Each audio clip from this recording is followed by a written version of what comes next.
Bonjour à tous, alors aujourd'hui on va s'intéresser à l'analyse technique, ou alors plus communément appelée AT. Alors en fait il s'agit de l'analyse des cours via l'utilisation de graphiques ou alors de différents indicateurs que l'on va calculer à partir des cours de bourse.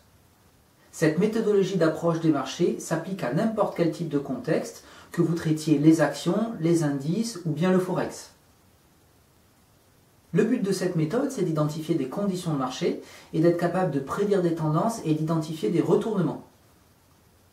On va être ainsi capable d'identifier des figures remarquables et à partir des indicateurs, on va pouvoir savoir si c'est bon de rentrer ou de sortir d'une position.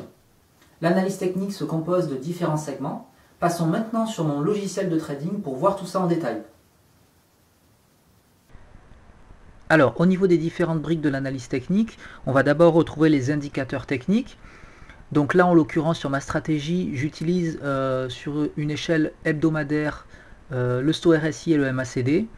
Et sur une vision journalière, j'utilise le RSI, le STO-RSI et le MACD. Ensuite, dans un deuxième temps, vient les moyennes mobiles. Donc là, on peut voir la petite ligne en pointillé, qui est la moyenne mobile 20 périodes. Ensuite, on va retrouver les supports et les résistances. Donc il s'agit généralement de zones de prix sur lesquelles les cours vont venir buter et qui sont indicatifs pour les traders. Ensuite, on va avoir les figures chartistes. Donc là, par exemple, il s'agit de la droite oblique que l'on a de tracer en vision hebdomadaire. Ou alors, si vous regardez bien sur l'unité de temps journalier, pour le MACD, dans ce cas-là, on a une tête-épaule tête inversée qui est un signe de forte hausse à venir. Et ensuite on va trouver à la fin les chandeliers japonais, donc qui vont nous permettre aussi d'affiner nos entrées et nos sorties de position.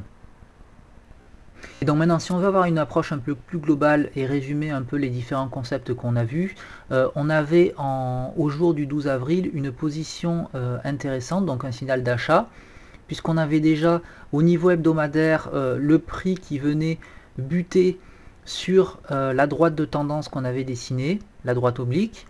On avait un MACD qui était en dessous du niveau 0. Le STO-RSI qui lui était aussi en dessous de la ligne de 25.